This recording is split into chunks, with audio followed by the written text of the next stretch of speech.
जय हिंद दोस्तों, कैसे हैं आप सब। तो आशा करते हैं कि आप अच्छे होंगे, अपने बिहार फायरमैन एग्ज़ाम की तैयारी में लगे होंगे। तो ये जो हम लोग का फायरमैन का सेट है, यह सेट 23 है, आपको 1 से लेकर 22 तक प्रोवाइड कर दिया गया। यदि आप लोग नहीं देखे हैं तो प्लेलिस्ट में जाइए, उसके लिए अलग से प्लेलिस्ट बना दिया गया, वहाँ पर आपको सारे वीडियो मिल जाएंगे। चलिए हम लोग बढ़ते हैं सेट की ओर। तो ये जो हम लोग का सेट है, यह प्रीवियस ईयर का प्रश्न पत्र है। देखिए यहाँ पर आपको दिख रहा होगा, ये बिहार पुलिस वनरक्षी परीक्षा 16 जून 2019 का ये प्रश्न पत्र है। हम लोग इसी को आज सॉल्व करेंगे।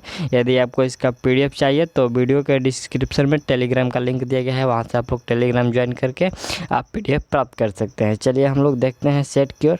तो ये सेट रहा, सेट का पहला प्रश्न ये रहा। प्रश्न कुछ इजी ही है। प्रश्न कह रहा है कि भारतीय संविधान में कुल कितने भाग हैं। तो भारतीय संविधान में कुल भागों की संख्या कितनी है, 22 भाग है। राइट आंसर इसमें आपका सी हो जाएगा। दूसरा प्रश्न क्या कह रहा है, प्रश्न कह रहा है यहाँ पर देखिए, प्रश्न हम लोग का है कि वोट मत देने का अधिकार भारतीय संविधान के किस अनुच्छेद में आता है। तो ये जो वोट देने का अधिकार है भारत के या जो नागरिकों का, यह अनुच्छेद किस अनुच्छेद में आता है। तो बिल्कुल ये जो अनुच्छेद में आता है, अनुच्छेद 326 में आता है। 1926 के तहत वोट देने का अधिकार है। चलिए अगला प्रश्न हम लोग तीसरे नंबर प्रश्न की ओर देखते हैं। तो प्रश्न है कि पूर्व पश्चिम गवालियारा में पूर्वोत्तम भाग है। तो पूर्व पश्चिम गलियारा में जो पूर्वोत्तम भाग है वो कौन सा है। तो बिल्कुल वो जो पूर्वोत्तम भाग है वो सिलचर है। ठीक, राइट आंसर ए हो जाएगा, सिलचर है। चलिए नेक्स्ट प्रश्न देखते हैं। तो अगला प्रश्न हम लोग का है कि होबन टोटा बंदरगाह किस देश में है। तो होबन टोटा जो बंदरगाह है, ये जो बंदरगाह है आपका श्रीलंका में है। ठीक, राइट आंसर डी हो जाएगा, यह श्रीलंका में बंदरगाह है। चलिए अगला प्रश्न हम लोग देखते हैं। तो यहाँ पर चलिए अगला प्रश्न 25 नंबर प्रश्न हम लोग का है कि डेट्रायट नामक नगर किसके लिए प्रसिद्ध है। तो ये जो डेट्रायट नामक नगर है, ये जो प्रसिद्ध है, यह प्रसिद्ध है आपको ये ऑटोमोबाइल उद्योग के लिए। ठीक, राइट आंसर बी हो जाएगा, ये ऑटोमोबाइल उद्योग के लिए प्रसिद्ध है। चलिए नेक्स्ट प्रश्न देखते हैं हम लोग। प्रश्न 6 नंबर प्रश्न करेंगे, जनसांख्यिकीय लभ्यांश होता है। तो जनसांख्यिकीय लभ्यांश जो होता है, बिल्कुल वह होता है आपका 15 से 59 वर्ष के कार्यशील जनसंख्या का जो जनगणना होता है, वह इसी आयु वर्ग के लोगों की जनगणना होता है। ठीक, चलिए नेक्स्ट प्रश्न देखते हैं हम लोग। तो प्रश्न कह रहे हैं कि डाक संशोधन विधेयक में पॉकेट वीटो, डाक संशोधन विधेयक में पैकेट वीटो का प्रयोग किस राष्ट्रपति ने किया था। तो बिल्कुल वह जो राष्ट्रपति किए थे ज्ञानी जैल सिंह। राइट आंसर इसमें आपका बी हो जाएगा। चलिए नेक्स्ट प्रश्न हम लोग देखते हैं। तो प्रश्न क्या कह रहा है कि महाराजा धीरज की उपाधि अपनाने वाला पहला गुप्त शासक कौन था। बिल्कुल, तो ये पहला जो गुप्त शासक था वह चंद्रगुप्त प्रथम था। यहाँ पर राइट आंसर ये हो जाएगा, चंद्रगुप्त प्रथम था जिसने महाराजा धीरज की उपाधि अपनाया था। चलिए नेक्स्ट प्रश्न हम लोग देखते हैं। प्रश्न है कि भारतीय संविधान के अनुसूची 6 में किन किन राज्यों को शामिल किया गया है। तो अनुसूची 6 में आपको कौन कौन से राज्य शामिल किए गए हैं। तो वह किए गए हैं असम, त्रिपुरा, मेघालय और मिजोरम। राइट आंसर इसमें आपका ए हो जाएगा। चलिए नेक्स्ट प्रश्न हम लोग देखते हैं। प्रश्न यहाँ पर नील दर्पण नामक पुस्तक किसने लिखी। नील दर्पण नामक पुस्तक यह किसके द्वारा लिखा गया। तो यह पुस्तक लिखा गया था किसके द्वारा, दीनबंधु मित्र के द्वारा। राइट आंसर आपको बी हो जाएगा। चलिए अगला प्रश्न हम लोग का यहाँ पर है कि निकोलो कोंटी नामक इटलावी यात्री किसके शासनकाल में भारत आया था। तो ये निकोलो कोंटी जो इटली का यात्री था, ये किसके शासनकाल में भारत आया था। तो बिल्कुल यह आया था देवराय द्वितीय के शासनकाल में यह भारत आया था। चलिए अगला प्रश्न हम लोग देखते हैं। तो प्रश्न क्या कह रहा है कि प्रश्न की अवध के ब्रिटिश साम्राज्य में मिलन के समय अवध के नवाब कौन थे। अवध के ब्रिटिश साम्राज्य में मिलन के समय अवध के नवाब भी कौन थे। तो उस समय अवध के नवाब वजीद अली शाह थे। राइट आंसर आपका ए हो जाएगा। चलिए नेक्स्ट प्रश्न हम लोग क्या है कि हाइसिस नामक उपग्रह का प्रक्षेपण किस यान से किया गया।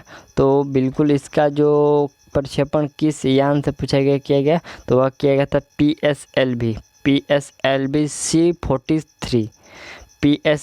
C-43 यान के से इसका परीक्षण किया गया। इसमें आपका राइट आंसर सी हो जाएगा। चलिए अगला प्रश्न हम लोग का यहाँ पर है 14वें नंबर प्रश्न कह रहा है कि ऑस्ट्रेलियाई ओपन 2019 की महिला एकल विजेता कौन है। तो ऑस्ट्रेलियाई ओपन 2019 की जो महिला एकल विजेता है वह महिला एकल विजेता है आपका नाओमी ओसाका। कौन हो जाएंगे, Naomi Osaka. Right answer A हो जाएगा। अगला प्रश्न हम लोग देखते हैं। प्रश्न है कि यहाँ पर लालजी टंडन बिहार के कौन से राज्यपाल हैं। लालजी टंडन बिहार के कौन से राज्यपाल हैं। तो बिल्कुल ये जो राज्यपाल हैं यह 30वां राज्यपाल है। राइट आंसर इसमें आपका बी हो जाएगा, 30वां राज्यपाल। चलिए अगला प्रश्न हम लोग का है कि बिहार का न्यूनतम जनसंख्या वाला जिला, बिहार का न्यूनतम जनसंख्या वाला जिला कौन सा है। तो वह जिला शिवहर है। राइट आंसर बी हो जाएगा, शिवहर है। चलिए नेक्स्ट प्रश्न हम लोग का यहाँ पर है कि असहयोग आंदोलन प्रारंभ होने का कारण क्या था। तो असहयोग आंदोलन प्रारंभ होने का जो मुख्य कारण था वह मुख्य कारण यह था कि यह जलियांवाला बाग का हत्याकांड। ठीक, असहयोग आंदोलन होने का मुख्य कारण जलियांवाला बाग का हत्याकांड, यह 1919 में हुआ था। ठीक, 13 अप्रैल 1919 को ये जलियांवाला बाग हत्याकांड हुआ था। चलिए और ये जो 2022 में असहयोग आंदोलन शुरुआत किया गया था 1920-22 में। चलिए नेक्स्ट प्रश्न क्या है। प्रश्न है कि घातक क्या है। तो ये घातक पूछा गया कि क्या है। तो घातक लड़ाकू विमान है। ठीक, राइट आंसर सी हो जाएगा। चलिए नेक्स्ट प्रश्न क्या है कि 2020 के लिए विश्व का स्थापत्य राजधानी किस शहर को घोषित किया गया। तो 2020 के लिए जो स्थापत्य राजधानी घोषित किया गया वह किस शहर को किया गया। तो वह किया गया है रियो डी जेनेरो को यह घोषित किया गया है। चलिए अगला प्रश्न हम लोग का 20वें नंबर प्रश्न है कि बिहार का सर्वाधिक अनुपात वाला जिला है। तो बिहार का सर्वाधिक अनुपात वाला जिला कौन सा है। तो वह जिला गोपालगंज है। राइट आंसर सी हो जाएगा, गोपालगंज। अगला प्रश्न हम लोग का यहाँ पर ज़्यादातर आपको इस देखने को मिल रहा है। प्रश्न है कि बिहार में शिशु मृत्यु दर कितना है। तो बिहार में जो शिशु मृत्यु दर है वह 44 है। ठीक, राइट आंसर डी हो जाएगा, 100 बच्चों पर 44 है। ठीक, सॉरी ये 100 पर नहीं, ये 1000 पर होता है, 1000 पर है तो 44 है। ठीक, चलिए अगला प्रश्न हम लोग का है कि बिहार के कितने प्रतिशत भूभाग पर अति संघन वन है। तो बिहार के कितने प्रतिशत भूभाग पर अति संघन वन है। तो बिल्कुल यह जो है 0.35% पर भूभाग ये क्या है, वन है। ठीक, चलिए अगला प्रश्न क्या है कि रंगराजन कमेटी कब गठित की गई थी। तो बिल्कुल ये जो रंगराजन कमेटी का गठन किया गया था यह गठन 2005 में किया गया था। ठीक, राइट आंसर डी हो जाएगा। नेक्स्ट प्रश्न हम लोग देखते हैं। प्रश्न कह रहा है कि बिहार में अंतर्जातीय विवाह प्रोत्साहन योजना के तहत कितनी राशि दी जाती है। तो यह राशि पूछा गया कि कितनी दी जाती है। तो वह राशि है आपका 1 लाख रुपया। ठीक, वह राशि कितना है। तो 1 लाख रुपया। राइट आंसर डी हो जाएगा। चलिए अगला प्रश्न हम लोग देखते हैं। प्रश्न है कि अंतर्राज्यीय परिषद का सदस्य नहीं होता है। अंतर्राज्यीय परिषद का सदस्य कौन नहीं होता है भाई। तो राज्यपाल नहीं होते हैं। राइट आंसर इसमें आपका ए हो जाएगा, राज्यपाल नहीं होते हैं। राइट आंसर ए हो जाएगा। नेक्स्ट प्रश्न देखा जाए तो प्रश्न यहाँ पर देखिए, ये कह रहा है कि बिहार धारणीय विकास से संबंधित बोर्ड है। बिहार धारणीय विकास से संबंधित बोर्ड कौन सी है। तो वह बोर्ड जो है योजना और विकास विभाग बोर्ड है। ठीक, योजना और विकास विभाग बोर्ड। राइट आंसर ए हो जाएगा। चलिए अगला प्रश्न 27 नंबर प्रश्न क्या है कि 1919-20 में दरभंगा किस आंदोलन के प्रमुख नेता कौन थे। प्रश्न कह रहा है कि 1919-20 में दरभंगा किसान आंदोलन के प्रमुख नेता कौन थे। ठीक, तो उस समय ये प्रमुख नेता थे सहजानंद सरस्वती। राइट आंसर आपका बी हो जाएगा, सहजानंद सरस्वती। चलिए नेक्स्ट प्रश्न देखते हैं। प्रकाश संश्लेषण किससे होता है। प्रकाश संश्लेषण किससे होता है। बिल्कुल, तो ये जो प्रकाश संश्लेषण है ये क्लोरोफिल से होता है। राइट आंसर ये हो जाएगा क्लोरोफिल से। चलिए अगला प्रश्न क्या है कि भू स्थिर उपग्रह पृथ्वी के कितने ऊंचाई पर स्थित होता है। तो यह जो पृथ्वी की कितनी ऊंचाई पर स्थित होता है, तो बिल्कुल यह होता है 36,000 किलोमीटर पर। ठीक, ये 36,000 किलोमीटर ऊंचाई पर स्थित होता है। इसका राइट आंसर आपका सी हो जाएगा। चलिए नेक्स्ट प्रश्न देखते हैं। तो प्रश्न क्या है, प्रश्न कह रहा है कि एक सींग वाला राइनो गेंडा किस राज्य में पाया जाता है। बिल्कुल, तो यह किस राज्य में पाया जाता है, यह पाया जाता है असम में। एक सींग वाला गेंडा असम में पाया जाता है। राइट आंसर डी हो जाएगा। चलिए अगला प्रश्न हम लोग देखते हैं 31 की भारत का राष्ट्रीय वृक्ष क्या है। भारत का राष्ट्रीय वृक्ष बिल्कुल क्या है, तो इसका राइट आंसर हो जाएगा बरगद। ठीक, राष्ट्रीय वृक्ष बरगद है। चलिए अगला प्रश्न हम लोग कहेंगे कि बिहार दिवस कब मनाया जाता है। बिहार दिवस कब मनाया जाता है, तो ये 22 अप्रैल को मनाया जाता है। ठीक, बिहार दिवस कब मनाया जाता है, 22 अप्रैल को। चलिए अगला प्रश्न हम लोग का है कि ग्लोबल वार्मिंग किस गैस से होती है। तो ये जो ग्लोबल वार्मिंग होती है ये CO2 गैस से होती है। ठीक, राइट आंसर भी आ जाएगा, ये CO2 गैस से होती है। चलिए नेक्स्ट प्रश्न देखते हैं। तो प्रश्न कि उत्पादक और खाने के क्रम को क्या कहते हैं। उत्पादक और खाने के क्रम को क्या कहते हैं, बिल्कुल, तो उस क्रम को क्या कहते हैं, तो उस क्रम को खाद्य श्रृंखला कहते हैं। राइट आंसर ए हो जाएगा। चलिए अगला प्रश्न हम लोग का यह रहा 35 नंबर प्रश्न कि आनुवंशिकता की सबसे छोटी इकाई क्या है। आनुवंशिकता की सबसे छोटी इकाई क्या है, बिल्कुल, तो वो सबसे छोटी इकाई जीन होती है। ठीक, आनुवंशिकता की सबसे छोटी इकाई जीन है। चलिए नेक्स्ट प्रश्न हम लोग का क्या है, प्रश्न कि डीऑक्सीजनित रुधिर शरीर में किसमें आता है। ये डीऑक्सीजनित रुधिर शरीर से किस में आता है, बिल्कुल, तो यह शरीर से जो आता है यह दाएं नीले में आता है। कहाँ पर आता है, तो यह दाएं नीले में आता है। चलिए अगला प्रश्न हम लोग है कि प्रारंभिक खाद्य नहीं है। प्रारंभिक खाद्य कौन सा नहीं है, बिल्कुल, तो ये जो दूध है यह प्रारंभिक खाद्य नहीं है। चलिए अगला प्रश्न क्या है कि भारत में प्रतिधारा AC का मान, प्रवर्ती धारा AC का मान भारत में क्या है, तो बिल्कुल वो जो प्रवर्ती धारा AC का मान है वह है 50 हर्ट्ज है। ठीक, राइट आंसर ए हो जाएगा 50 हर्ट्ज। चलिए नेक्स्ट प्रश्न देखते हैं हम लोग। तो प्रश्न यहाँ कह रहा है, देखिए प्रश्न है कि टीका रोग किससे संबंधित है। टीका रोग यह किससे संबंधित है, तो यह मूंगफली से है। यह मूंगफली में होने वाला रोग है जो टीका रोग है। चलिए अगला प्रश्न क्या है, प्रश्न हम लोग का यहाँ पर है कि ट्राइबैसिक एसिड है।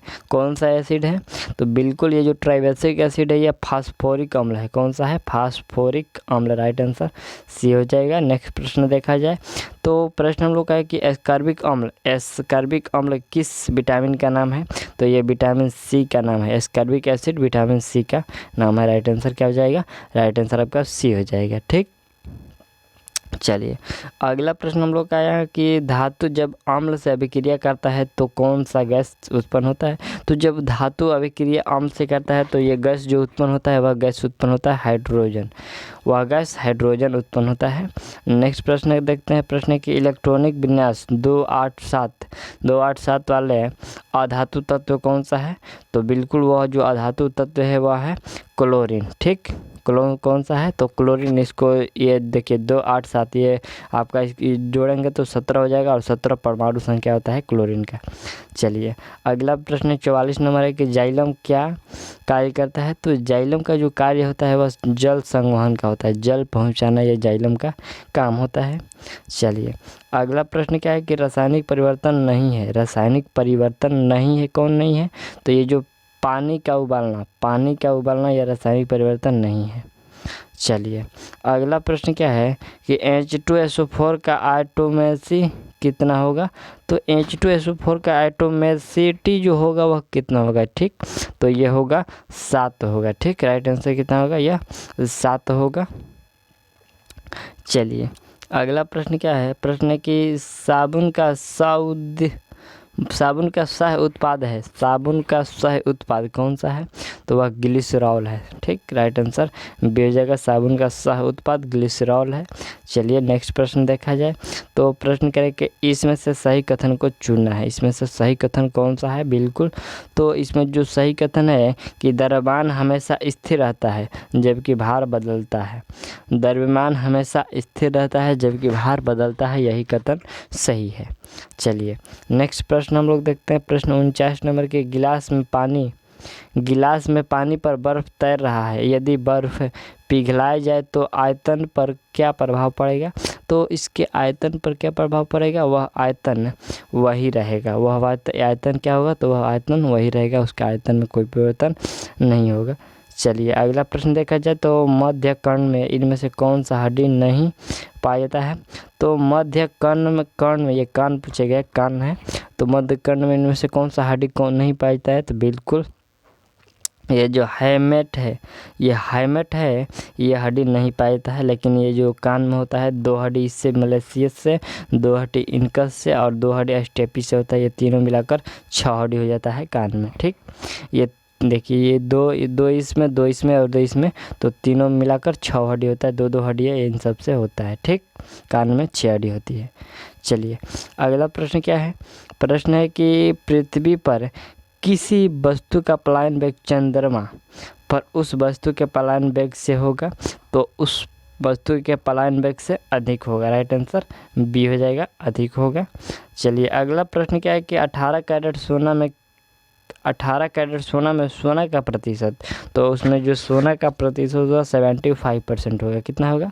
75% होगा। राइट आंसर आपका डी हो जाएगा। चलिए अगला प्रश्न है कि लोहा के गैल्वेनीकरण में कौन सी धातु प्रयुक्त होती है? तो लोहा के जो गैल्वेनीकरण होती है उसमें कौन सी धातु प्रयोग होती है? तो उसमें धातु जिंक Zn प्रयोग होती है। ठीक, राइट आंसर सी हो जाएगा। चलिए अगला प्रश्न हम लोग का है कि सबसे पहले किस जीव को अंतरिक्ष में भेजा गया? तो सबसे पहले किसको भेजा गया था? ये कुत्ता को भेजा गया था। ठीक, किसको? कुत्ता को। राइट आंसर डी हो जाएगा। चलिए अगला प्रश्न क्या है कि ध्वनि तरंगे नहीं चल सकती। ये ध्वनि तरंगे कहाँ पर भाई नहीं चल सकती? तो ये तरंगे निर्वात में नहीं चल सकती। चलिए अगला प्रश्न हम लोग का है कि किताब में हमेशा रहता है, क्या रहता है? एक स्याही, पृष्ठ, कागज़ और कहानी। तो इसमें कौन सा जो है, ये कौन सा सही है? किताब में क्या रहता है?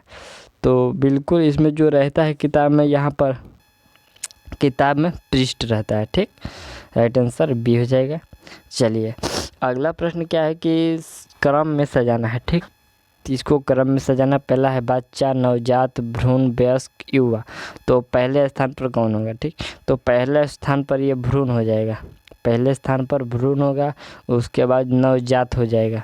ठीक, उसके बाद नवजात, फिर बच्चा हो जाएगा, उसके बाद वयस्क होगा और फिर युवा हो जाएगा। ठीक, तो ये लास्ट में पहले युवा होगा। यहाँ पर इसका जो राइट आंसर होगा वो कौन सा हो जाएगा? तो राइट आंसर यहाँ पर पहले, देखिए ये थोड़ा सा मिस्टेक हो गया, पहले युवा होगा उसके बाद वयस्क होगा, तो इसमें राइट आंसर ए हो जाएगा। ठीक, राइट आंसर ए हो जाएगा। चलिए अगला प्रश्न क्या है? ये देखिए प्रश्न, ये C9XE25V G4NT 18-1R। और देखिए ये प्रश्न कह रहे हैं यहाँ पर कि कोई इसमें छाटना, ये प्रश्न आपको रीजनिंग से ढुका दिया गया है। ये रीजनिंग का प्रश्न घुसेड़ दिया गया है, तो इस प्रश्न को चलिए बनाते हैं। तो इसका जो राइट आंसर होगा वह कौन सा हो जाएगा? देखिए तो बिल्कुल इसमें आपका राइट आंसर हो जाएगा के 121P हो जाएगा। ठीक, ये अगले स्थान पर पूछा गया कि क्या होगा, इसको थोड़ा सा, चलिए तो इसका राइट आंसर तो 1C हो जाएगा। और ये बनाया कैसे गया? तो ये देखिए किया गया आपका, ये जो 9 है ये 3 का स्क्वायर है, ये जो 25 है 5 का स्क्वायर है, 49 है जो 7 का स्क्वायर है, और ये जो 81 बीच में दिख रहा है ये 9 का स्क्वायर है। तो अगली बार क्या होगा? अगली बार 11 का स्क्वायर होगा तो 121 होगा। और यहाँ पर देखिए ये 2 बढ़ाया गया, के से लेकर ई गया है 2 बढ़ गया, ई से जी 2 बढ़ा, जी से आई 2 बढ़ा, तो फिर जी से 2 आई से 2 बढ़ाएंगे तो के होगा। तो उसी प्रकार ये 2 बढ़ाया गया है। और ये जो पिछले वाले ये 2 पिछला अक्षर है यहाँ पर x वाला, तो x में 2 माइनस किया गया है, तो भी में 2 माइनस किया गया t, और t में -2 किया गया r। तो इसका जो राइट आंसर है ये सी कर दिया गया। देखिए ये जो बनरक्षी वाला जो ये सेट होता है, इसमें इंग्लिश का प्रश्न नहीं है, ये इंग्लिश के जगह पर आपको ये रीजनिंग डाल दिया गया है। ठीक, चलिए अगला प्रश्न क्या है। प्रश्न 59 नंबर प्रश्न है कि बनारसी को यह इस शब्द में ये कुट भाषा में यह लिखा जाता है। ये कुट भाषा है, इसका कोई अर्थ निकलता है, कभी नहीं निकलता है। और तो इसी प्रकार ये कोलकाता को क्या लिखा जाएगा, तो इसी प्रकार कोलकाता को क्या लिखा जाएगा। ठीक, तो चलिए ये कोलकाता को लिखा जाएगा, यहाँ पर देखिए ये कोलकाता है और कोलकाता को ये लिखा जाएगा लिक्विफेल्जिया। राइट आंसर इसका ए हो जाएगा। ठीक, यह ए हो जाएगा। चलिए ये कैसे हुआ, तो देखिए यहाँ पर भी और डब्लू, भी को डब्लू गया है, ए को सी। यहाँ पर देखिए ऐसे किया गया कि 2 बढ़ा दिए गए, इसमें देखिए कैसे किया गया है, तो भी 2 बढ़ा गया। यहाँ देखिए ये 1 बढ़ा, भी से डब्लू, फिर आर यहाँ पर 2 बढ़ाया गया, फिर आर से इसको 3 बढ़ाया गया, आर से 3 बढ़ाया गया, ए से 4 बढ़ाया गया, ऐसे एक एक करके बढ़ाया गया है। यहाँ पर एक एक करके बढ़ाया गया। 8 अक्षर है तो 8 तक बढ़ाया गया है। तो इस कोलकाता में 7 अक्षर है तो 7 तक बढ़ाएंगे। जैसे कि देखिए ये के है तो के में प्लस ऐड करेंगे तो क्या होगा, एल होगा। ओ है, ओ 15 है, और इसका जो हम लोग 2 ऐड करेंगे इसमें, तो ओ के बाद 2 ऐड करेंगे तो 17 हो जाएगा, क्यू हो जाएगा। फिर के 11 है, 11 में 3 ऐड करेंगे, अगली बार 3 ऐड करेंगे तो 11 3 14, 14 पर क्या होगा 11। ये के कितने पर है, के 11 पर है, और 11 में हम लोग फिर कितना 3 ऐड करेंगे ना जी। पहला में क्या थे 1, पहला में 1, दूसरे में एल नहीं, यहाँ पर एल है, सॉरी यहाँ पर तीसरे नंबर पर एल है। एल में 3 ऐड करेंगे तो क्या होगा, तो एल में 3 ऐड करेंगे तो 15 होगा, ओ हो जाएगा। फिर उसी प्रकार 4, फिर 5, फिर 6, फिर 7 तक ऐड करते जाएंगे तो ये प्राप्त होगा।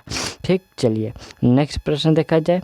तो प्रश्न क्या कह रहा है, यहाँ पर देखिए प्रश्न है कि एक व्यक्ति पूर्व से चलना प्रारंभ करता है, कुछ दूर चलने के बाद दाएं मुड़ जाता है। ठीक, कुछ दूर चलने के बाद वह दाएं मुड़ जाता है, फिर कुछ दूर चलने के बाद बाएं मुड़ता है। अब वह किस दिशा में है, तो वह जो किस दिशा में है पूछा गया, तो आपका राइट आंसर हो जाएगा वह पूर्व दिशा में है। ठीक, राइट आंसर डी हो जाएगा।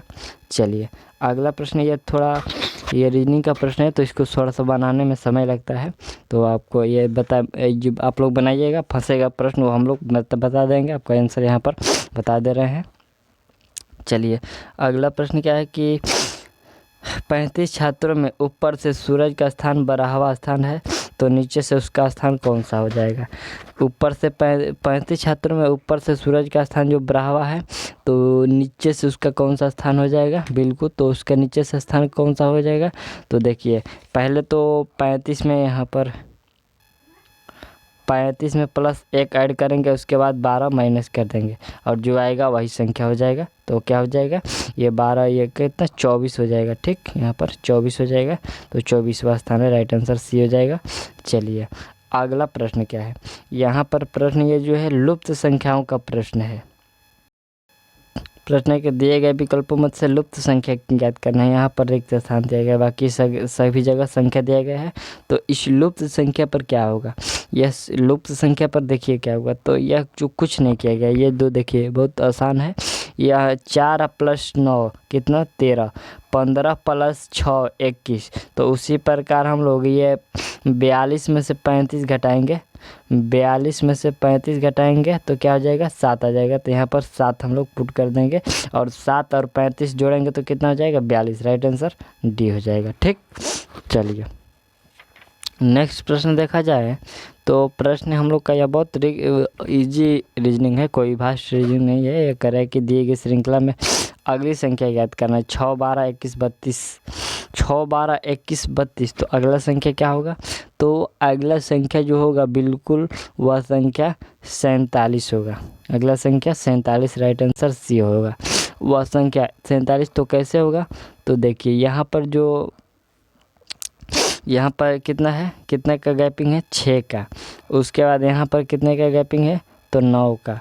उसके बाद कितने का गैपिंग है, तो यहाँ पर 11 का गैपिंग है। ठीक, उसके बाद 11 का गैपिंग है और उसके बाद जो है ये आपका 15 का गैपिंग हो रहा है। ठीक, तो 9 6 कितना हो जाएगा बिल्कुल। चलिए तो ये इसका 15 का गैपिंग, तो ये 47 हो जाता है। चलिए इसका राइट आंसर सी हो जाए, राइट आंसर सी आएगा। चलिए हम लोग यहाँ पर अब बढ़ते हैं हम लोग ये जीके जिसके प्रश्नों में। तो ये मैथ का ये देखिए, ये आपका प्रश्न क्या है, कटिंग प्रश्न है। तो बिल्कुल इसका जो कटे राइट आंसर हो जाएगा वह क्या होगा, यहाँ पर ये फोल्डिंग का है, फोल्ड करके मोड़ा गया है। तो इसका बिल्कुल इसका जो राइट आंसर हो जाएगा वह हो जाएगा ये सी नंबर ऑप्शन का हो जाएगा, ऐसा ये बन जाएगा। ठीक, चलिए अगला प्रश्न हम लोग बढ़ते हैं, ये मैथ के प्रश्नों को स्किप करते हैं। और यहाँ पर प्रश्न जो मिला आप हमें ये DI, देखिए ये DI का प्रश्न है, मैथ से है। अगला प्रश्न कौन सा है, ये देखिए अगला प्रश्न 81 है। कह रहा है कि महोत्सव का अर्थ होता है, तो महोत्सव का अर्थ क्या होता है, जो महोत्सव का अर्थ होता है वह महान है जो उत्सव, महान है जो उत्सव उसको महोत्सव का अर्थ होता है। अगला प्रश्न क्या है, प्रश्न है कि आप कौन सा सर्वनाम है, आप कौन सा सर्वनाम है। तो ये जो आप है ये निजवाचक सर्वनाम है। नेक्स्ट प्रश्न हम लोग का क्या है, कंठ से निकलने वाले ध्वनि, कंठ से निकलने वाले ध्वनि कौन कौन से हो जाएंगे, तो वह हो जाएंगे क ख ग घ अंग। ये जो 5 ध्वनि है कंठ से निकलते हैं, राइट आंसर ये हो जाएगा। चलिए अगला प्रश्न है कि कौन समूहवाचक संज्ञा नहीं है, कौन संज्ञा समूहवाचक नहीं है, बिल्कुल तो ये समूहवाचक नहीं है, झरना, झरना ये समूहवाचक नहीं है। चलिए नेक्स्ट प्रश्न देखा जाए, तो प्रश्न कह रहा है कि तोपची, तोपची में कौन सा प्रत्यय है, तोपची में कौन सा प्रत्यय है, बिल्कुल तो इसमें जो प्रत्यय ढूंढना है तो ये जो ची प्रत्यय है, ची प्रत्यय है। चलिए अगला प्रश्न है कि सब्यसाची किसका पर्यायवाची शब्द है, तो सब्यसाची यह किसका पर्यायवाची शब्द है, बिल्कुल यह अर्जुन का, सब्यसाची ये अर्जुन का पर्यायवाची शब्द है।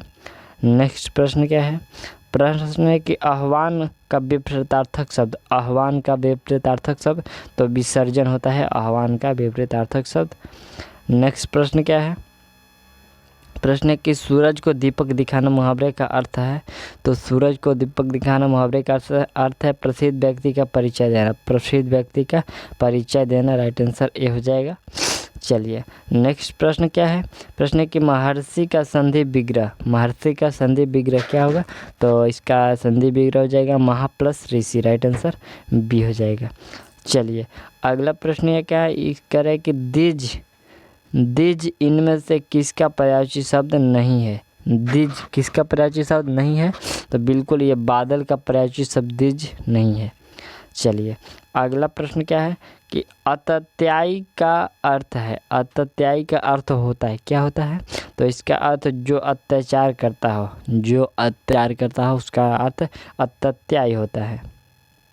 चलिए अगला प्रश्न देखते हैं, प्रश्न हम लोग का यह 92 है कि इनमें से कौन सा समूह में सभी शब्द शुद्ध लिखा गया है, इस चारों समूह में से कौन सा शब्द है जो सभी शब्द सही लिखा गया है, तो वह समूह जो बी नंबर का है, प्राकृतिक, पुनर्जनन, भर्त्सना और बलिष्ठ है। ये जो शब्द है यहाँ पर बी नंबर ऑप्शन का है, ये सभी सही लिखा गया है। चलिए अगला प्रश्न क्या है, प्रश्न है कि जो पढ़ेगा वह पास होगा कौन सा विशेषण है, तो इसमें कौन सा विशेषण है, बिल्कुल इसमें सर्वनामिक विशेषण है, जो पढ़ेगा वह पास होगा, ये इसमें सर्वनामिक विशेषण है।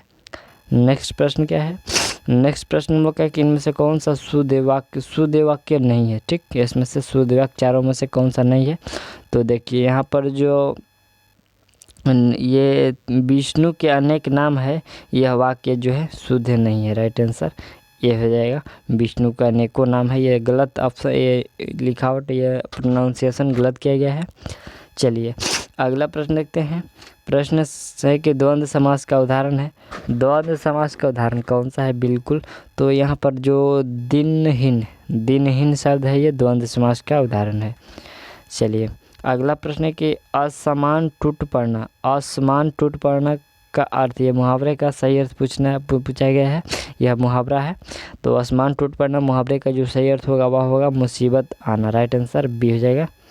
चलिए नेक्स्ट प्रश्न क्या है, प्रश्न के इसमें से शुद्ध बरतने वाले शब्द कौन सा है, शुद्ध बरतने वाले शब्द कौन सा है, जो रचयिता शब्द है वह कौन सा सही लिखा गया है, तो यहाँ पर जो सी नंबर ऑप्शन का रचयिता है यह सही है।